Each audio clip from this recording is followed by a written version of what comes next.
Okay, hello everyone. Welcome back to our podcast. This is episode 2, and we have a name now. Yes, we do. We are Fourth Down Territory, where we go over 4 topics in about 15 minutes. So today's first topic, Paris, is Adrian Peterson got traded to the Arizona Cardinals early this week after a failed stint with the New Orleans Saints, attempting only 27 rushes and gaining 81 yards, no touchdowns.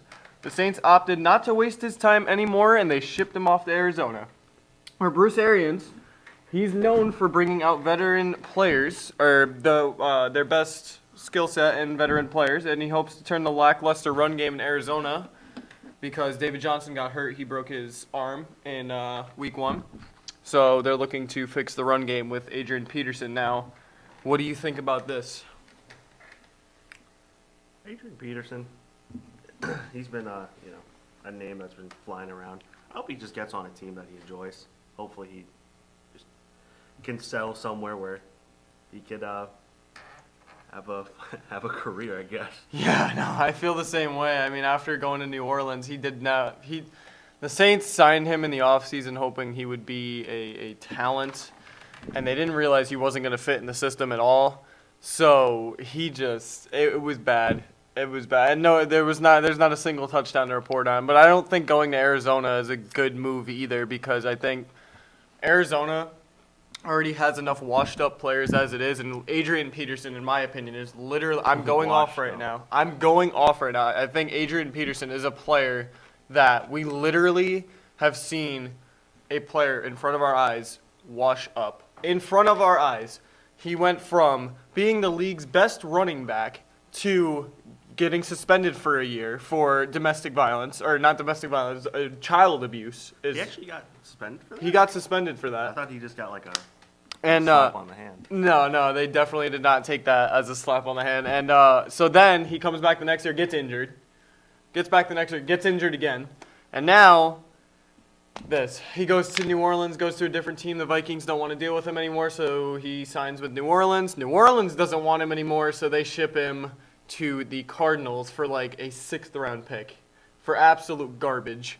So, I don't know, man. Adrian Peterson, get your stuff together, man. Start playing some football. Second topic we got here. This is a very controversial one. Jamel Hill has been suspended by ESPN for 2 weeks. If you guys don't remember, a couple of weeks ago she went off on Twitter basically calling Trump a white supremacist. And now Jerry Jones, earlier in the week, said that if any of the players kneel before the games, that he will bench them. And obviously the players didn't react well to that. Obviously people who don't support Trump weren't happy about it. So she went on Twitter again, and she said, well, if you feel so strongly about his comments, then boycott his advertisers. And ESPN was like, we're not playing around this time. We told you there would be consequences last time, and now she's been suspended for 2 weeks. And all I've been seeing on Twitter is how they are shutting down someone who is speaking for the people who can't. Your opinion, Paris? I've seen this multiple times already from other platforms that also make videos.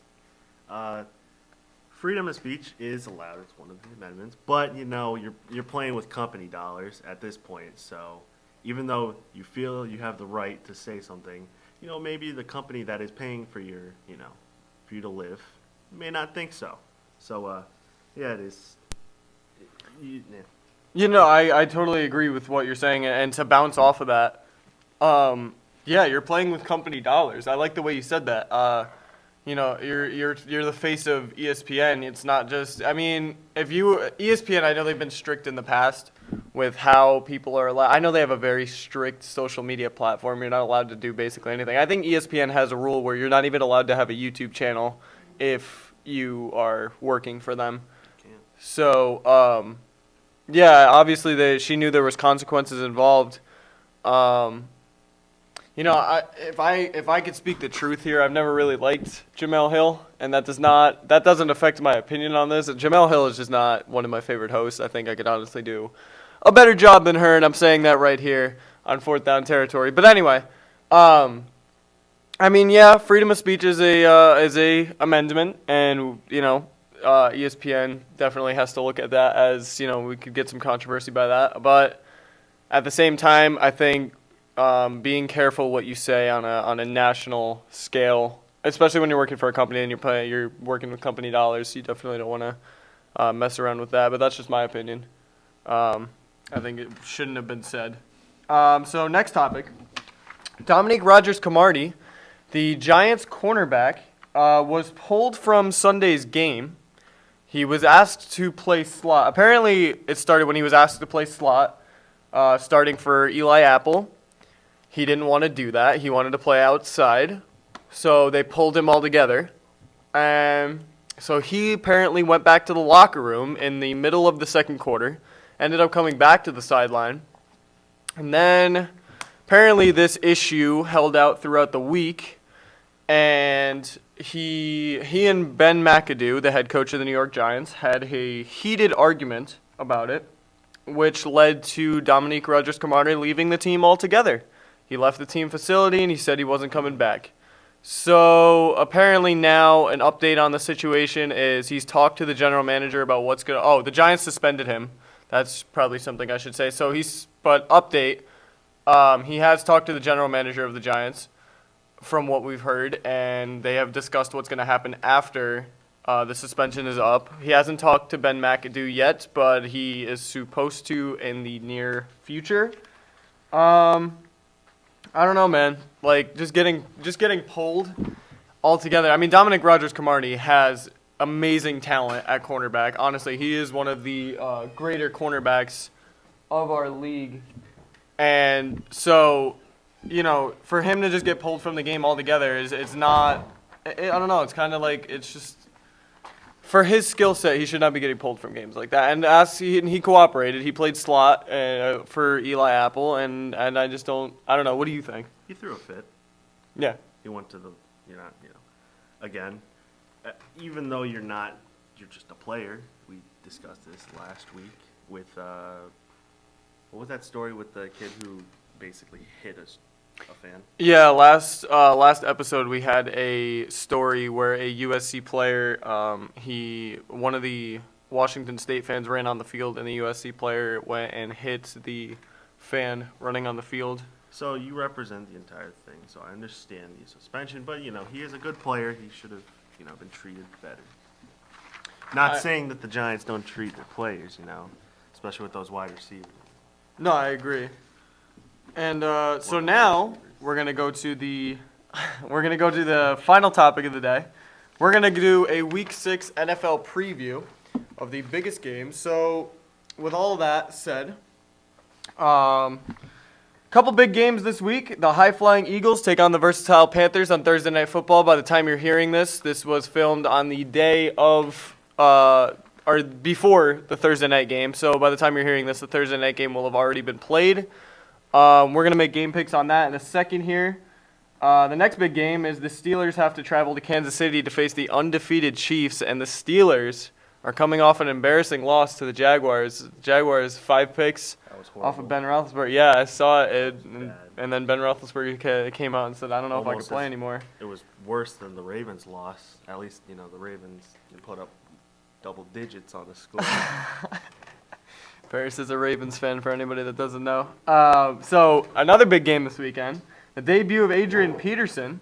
The Cardinals take on the Buccaneers in Arizona this week. I'll get to that in a second. But and then the underwhelming Giants, not doing too good this season, facing the Denver Broncos on Sunday Night Football. I haven't seen the Broncos. And then on Monday Night Football, we have the Colts versus the Titans in Tennessee.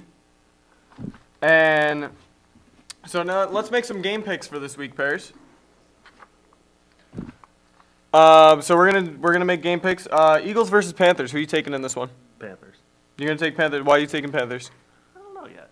I haven't really been watching a lot of other outside besides my Ravens. So I haven't even seen the Panthers play this entire season. But I feel like the Panthers are gonna win, especially with what Cam Newton said last week.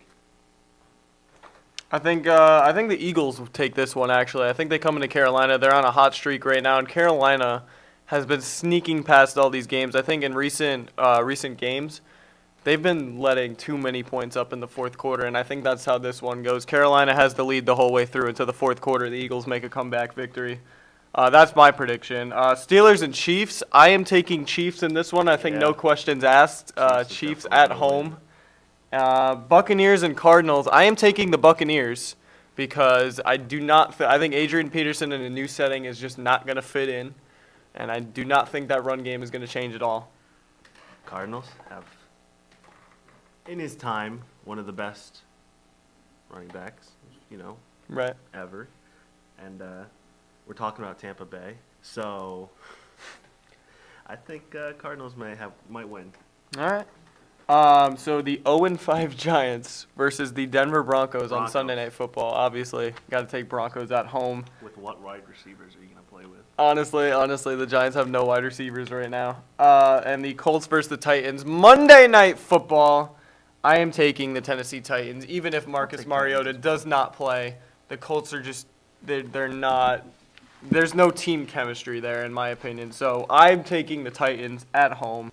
All right, that's going to do it. Thanks for listening to Fourth Down Territory with Nick and Paris. New podcast every Friday.